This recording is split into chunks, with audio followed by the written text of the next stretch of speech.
kita lanjut dia telah selesai diskusi pikiran yang serial pendidikan tentang telah selesai untuk mengerjakan serial pendidikan untuk kembali pertemuan pre-reading dengan 3 buku. Kemudian dimaksimalkan dengan pertemuan tematik tentang dengan mudah-mudah fikrul biasanya yang jadi materi. Kemudian ini lanjut tadi program pre-reading yang sekali 2 minggu. Mana ini mulai kasih yang kedua yaitu serial perempuan. Dan serial perempuan ini kok terdiri dari 2 buku, jadi yang akan didiskusikan. Yang mana batu di langsung 2 buku, artinya nanti dia aja boy di penuhi. Ada karena metafora perempuan dalam perempuan dalam metafora kok rasa-rasa pendekatan struktural yang prinsipal pendekatan. Kemudian rasono buku perempuan dalam metafora itu kayak Nurwaini yang karya Nurwaini itu lebih lengkap rasono pembahasan dilengkapi dengan pengganting yang lain, yaitu buku Blackwood Blackwood yang penelitiannya di Karam tahun 1989 ya? Iya. Iya. Hah? Nggak tahu judulnya. Informasi. PDF. Amin begitu. Siap. Dan yang untuk ini ya pemantik dari diskusi reading itu kami untuk membahas tentang buku Nurwaini perempuan Minangkabau dalam metafora kekuasaan. Kemudian awal yang membahas tentang Evelyn Blackwood. Jadi moderator dan pemantik ini berganti-ganti ya dari informasi. Dan untuk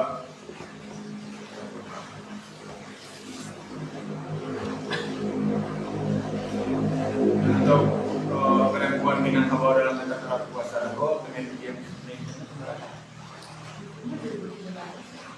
Kayaknya 2000 awal.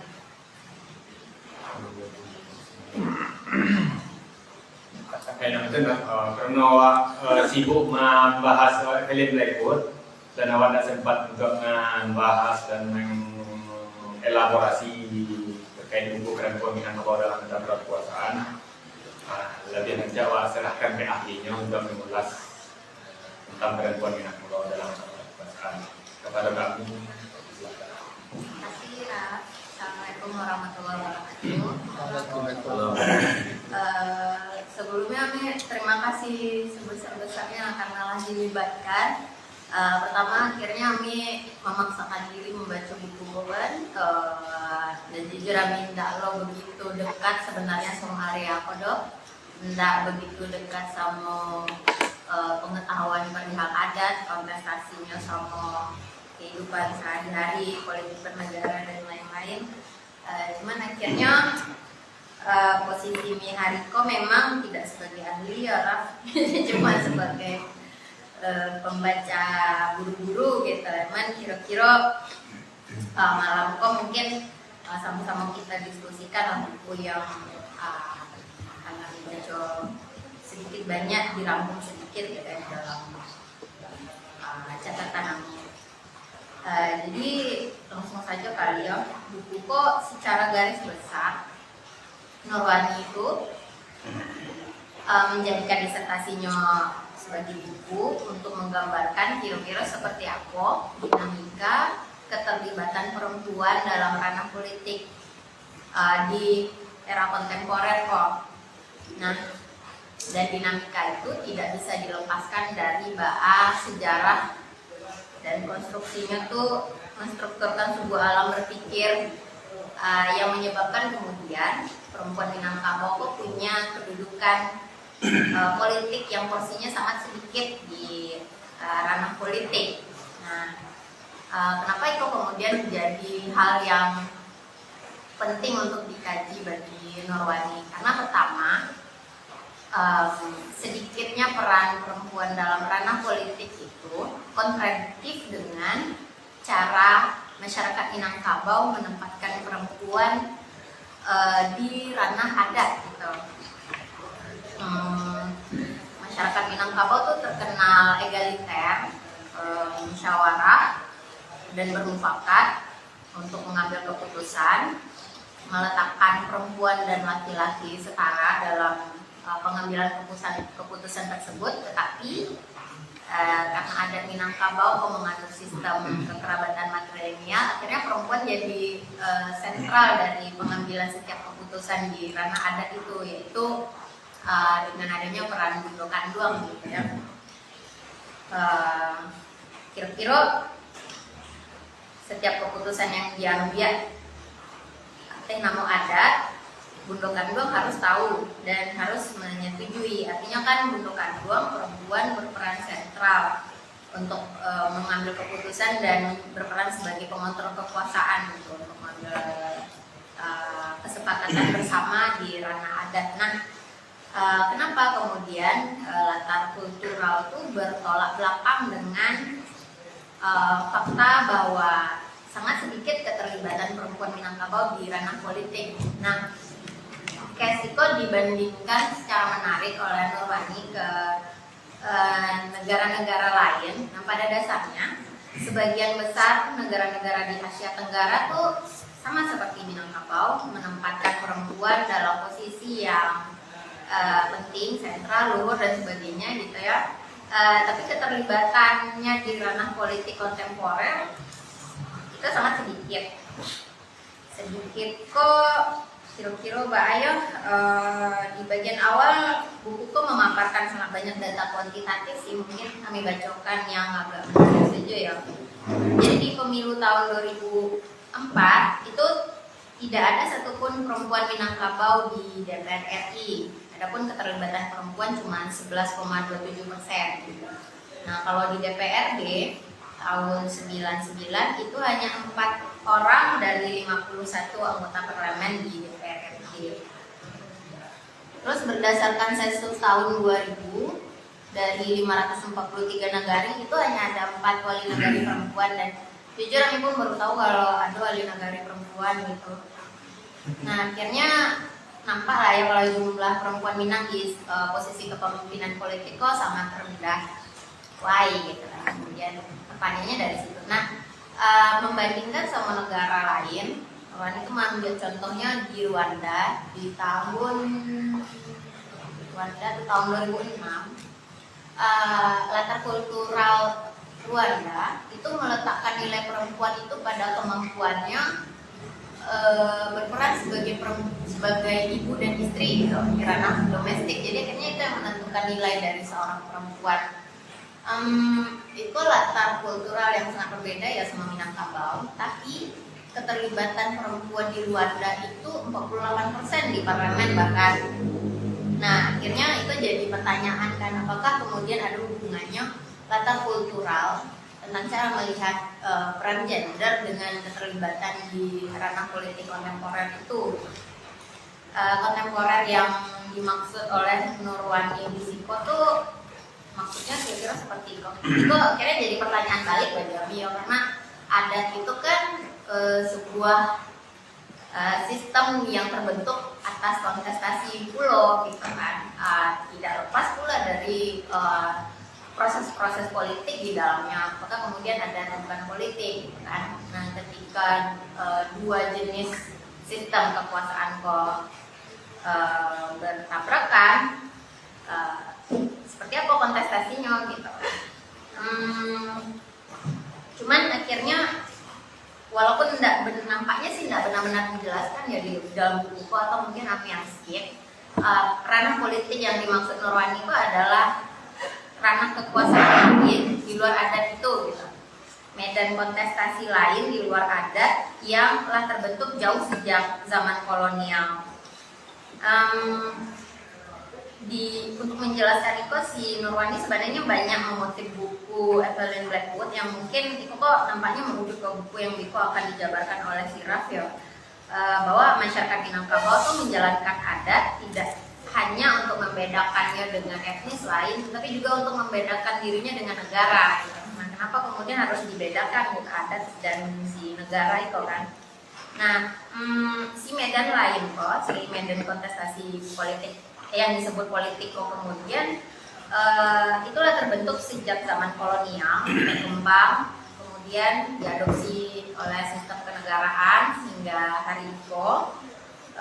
Pada akhirnya ada dua jenis kontestasi kekuasaan tuh ya di Sumatera Barat yang lo tahu bahwa pemerintah daerah itu mewakili adalah representasi dari negara dan nagari merepresentasikan adat. Nah, terkait peran politik laki-laki dan perempuan di dalam kedua jenis medan kekuasaan kok. Lagi-lagi Nurwani kok mengutip Blackwood bahwa katanya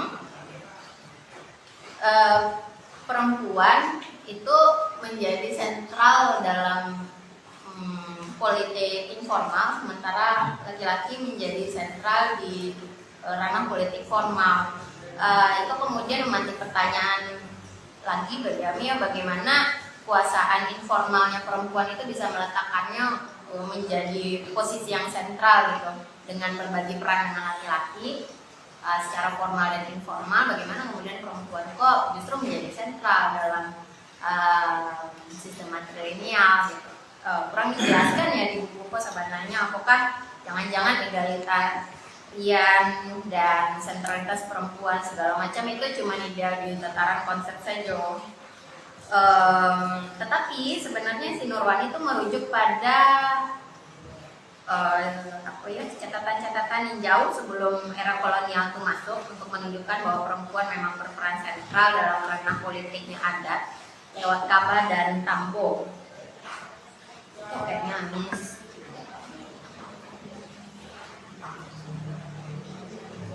Sebelum itu akhirnya karena orientasi buku adalah untuk membongkar kenapa ada kontradiksi antara rendahnya keterlibatan perempuan di ranah politik dengan egaliternya masyarakat Minangkabau yang menempatkan perempuan dalam posisi sentral di sistem matrilineal gitu kan. Nampaknya penulis secara tidak langsung mengajak kita bersama untuk bersepakat bahwa perempuan harus merebut si ranah yang lain kok, mengambil porsi dari ranah di luar adat kok, mengikuti aturan mainnya gitu kan, untuk bertarung dengan posisi yang telah didominasi oleh laki-laki, karena nampaknya memang si ranah adat sudah tidak mampu lagi menjadi medan kontestasi politik yang cocok bagi perempuan untuk memperjuangkan hak-haknya gitu kan. Nah, itu nampaknya si matrilineal dan lain-lain itu kami tidak perlu jelaskan ulang ya. Cuman kira-kira mau Deko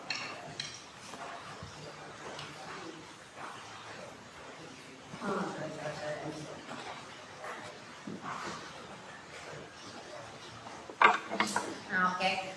Sebenarnya dengan si Nurwani menjelaskan sistem matrilineal, adat bersandi syarat bersandi kita buah pada zaman dahulu berdasarkan catatan-catatan Kaba dan Tambo, itu nampaknya falsafah adat, ibunya adat yang sangat murni itu justru itu menjadi kekuatan bagi perempuan untuk berperan sentral dalam adat tersebut gitu. Karena pertama adat menjamin kepemilikan harta perempuan.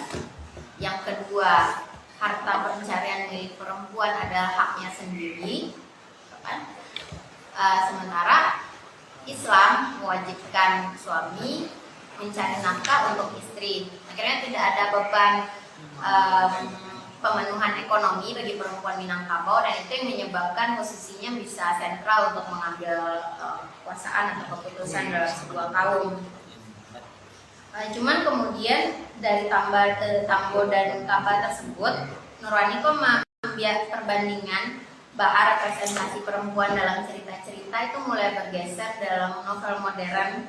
Yang dia contohnya adalah Siti Nurbaya. Di situ diperlihatkan Siti Nurbaya perempuan terdidik yang kemudian tidak berdaya lagi karena berbagai tekanan keluarga gitu ya, terpaksa menikah dengan Datuk Maringgi. Nah, ternyata ada transisi seperti itu tentang representasi perempuan yang Kabau dalam cerita. Nah, kemudian dilacaklah sama Nurwani bagaimana sejarah menciptakan, mengkonstruksikan cara melihat perempuan tersebut lewat proses marginalisasi yang berkepanjangan gitu sejak era kolonial. Kolonial masuk ke Sumatera Barat, kemudian dengan misi pemberadaban gitu ya, dengan acuan pemberadabannya Eropa, ukuran-ukuran tertentu akhirnya dilekatkan pada masyarakat Minangkabau, seperti misalkan Eropa itu terbiasa memisahkan negara dan agama, kemudian melarang perempuan keluar rumah. Nah, peran perempuan di ruang publik itu kan akhirnya direduksi ya dengan masuknya Belanda ke Sumatera Barat, karena perempuan yang keluar rumah itu dianggap tidak bermoral. Nah, sementara dulu fungsi Bundo Kandung itu memainkan peran yang sangat sentral di ruang publik. Bundo Kandung turut ke Paika Bapara gitu kan, Bundo Kandung turut hadir di dalam rapat kaum dan segala macam. Nah, tepatnya di era kolonialisme kok Belanda kemudian punya kontrol yang lebih besar untuk mengurangi peran perempuan di ranah publik. Ikut terjadi pada momen jatuhnya kerajaan Pagaruyung di abad ke-19, dan di saat itu Bundo Kandung yang sedang berfungsi saat itu si Putih Reno Sumpu akhirnya tidak lagi berfungsikan sebagai Bundo Kandung. Dan ketika Putih Reno Sumpu mangkat di tahun 1914, sistem Tuanku Laras itu dihapus. Sementara waktu sebelumnya Belanda itu menempatkan Tuanku Laras itu sebagai pemegang otoritas tertinggi di sebuah desa yang itu masih laki-laki gitu, dan itu pun turut akhirnya mengurangi peran perempuan di ranah politik. Upaya yang sama dilakukan Belanda untuk menekan kekuatan adat adalah menghapus pengadilan adat tahun 1875 untuk digantikan dengan pengadilan ala Belanda. Nah, kemudian Indonesia merdeka, dan cara-cara pengaturan seperti yang dilakukan Belanda terhadap sistem pemerintahan kemudian kan di sebagian itu diadopsi oleh Indonesia yang telah merdeka dengan terbentuknya Undang-Undang 9 Balehan Pelimo kan. Nah, undang-undang pola yang kemudian menyusun namanya Komite Nasional Daerah, yang itu memang memberikan otoritas yang lebih luas terhadap daerah untuk mengatur wilayahnya masing-masing, lebih luas daripada yang diberikan oleh Belanda, tetapi tetap dalam mekanisme gayanya Soekarno yang otoritas sentralistik gitu. Akhirnya cara ala Belanda tuh tetap diwarisi gitu, dan itu berlanjut terus sampai ke Orde Baru. Terutama salah satu undang-undang yang paling sering disebut dalam buku adalah Undang-Undang nomor 5 tahun 1974, yang itu kemudian meletakkan pemerintah daerah sebagai subordinat dari pemerintah pusat. Pertama itu adalah bentuk pelemahan pemerintahan adat di daerah. Kemudian yang kedua, Orde Baru itu membuat lembaga-lembaga perempuan sebagai bentuk legitimasi dari negara untuk melibatkan perempuan dalam kancah politik itu. Contohnya Dharma Wanita, PKK dan segala macam kan. Dan di masa Orde Baru Populo, Bundo Kandung kemudian yang punya kekuatan di rumah gadangnya masing-masing itu harus dikumpulkan dalam sebuah lembaga bersama gitu yang nampaknya kegiatannya tidak beda jauh sama PKK gitu ya, cuman ada beraja, ada perandai segala macam gitu kan. Nah kemudian Orde Baru akhirnya turut berperan lah mereduksi keterlibatan perempuan dalam ranah politik. Nah, nampak di Siko sampai ke era Orde Baru kok, Nurwani kemudian menyimpulkan bahwa visi kebudayaan laki-laki yang telah dikonstruksi sejak era kolonial lanjut ke pemerintahan Soekarno hingga Soeharto itu tidak memberi ruang sederajat terhadap perempuan dan telah menggeser perempuan Minangkabau yang awalnya secara ekonomi bergantung pada kekayaan komunal, kemudian bergantung pada kekayaan individu milik suaminya gitu, karena kemudian perempuan tidak diharuskan untuk bekerja. Nah, Nurwani itu melihat ada celah bagus di era reformasi, yaitu berbarengan pula dengan sebuah gelombang yang terjadi secara global, yaitu feminisasi politik. Itu gerakan yang mengupayakan keterlibatan perempuan di ranah politik di akhir abad 20 sampai awal abad 21. Dengan keterlibatan perempuan itu akhirnya isu-isu perempuan seperti kemiskinan gitu kan, hak-hak pekerjaan segala macam itu mulai jadi pembicaraan oleh Parlemen. Nah, reformasi itu mulai memberikan ruang bagi perempuan gitu. Terutama memberikan ruang pada pemerintah daerah, pada pemerintahan desa untuk turut berkontribusi dalam menentukan keputusan-keputusan di tingkat daerah. Nah, salah satunya ada undang-undang yang diganti tahun 2000 yang dimana itu mewajibkan Pemda untuk memberi wewenang luas pada pemerintah desa. Kemudian di tahun 2000 ada Perda tahun 2009, Perda di Sumatera Barat, bahwa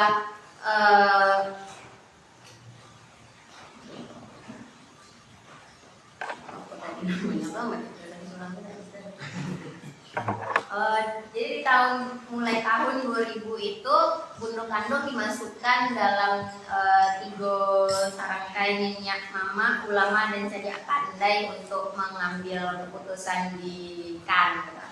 Jadi yang sebelumnya ada 3, sekarang wajib ada Bundok Kandung.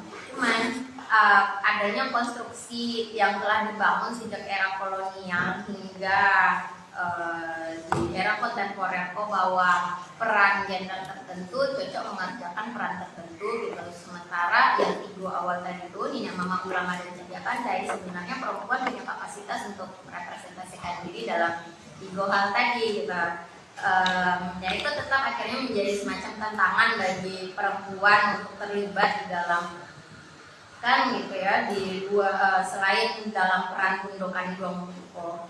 Nah, setelah melacak sejarah yang panjang tadi, Nurwani kemudian menganalisisnya pakai genealogi Foucault bahwa ternyata ada semacam kuasa pengetahuan yang menciptakan suatu cara berpikir di perempuan Minangkabau, membentuk individu atau self.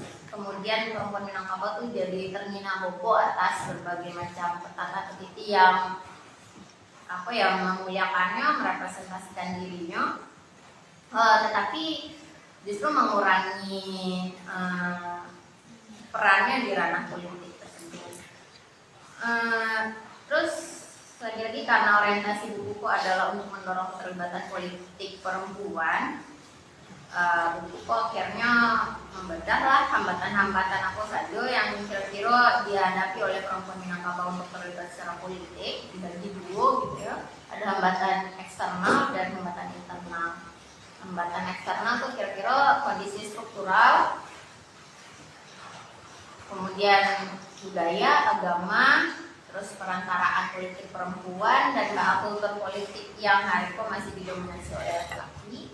Yang kedua, hambatan internal itu muncul dari self-nya si perempuan itu, bahwa perempuan Minangkabau pertama tidak peka pada politik, punya minat politik yang merendah, terus tidak ada rangsangan sosial yang cukup.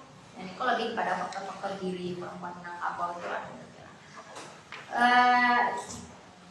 Cuman ya memang akhirnya yang kami simpulkan dari buku adalah mau tidak mau akhirnya perempuan harus menempuh hambatan-hambatan itu ya untuk memperjuangkan keterwakilannya dan hak-haknya untuk agar kebijakan-kebijakan publik itu lebih mengupayakan kemaslahatan bersama gitu, adil bagi setiap gender. Nampaknya justru dengan memperjuangkan porsi di ranah politik yang di luar adat tadi itu, karena nampaknya si ranah adat itu lah entah dibiarkan tidak fungsional saja atau diperjuangkan gitu kan. Cuman memang data-data di dalam buku yang banyak diambil itu memang keterlibatan perempuan di parlemen. Nah nampaknya kemudian kesimpulan buku adalah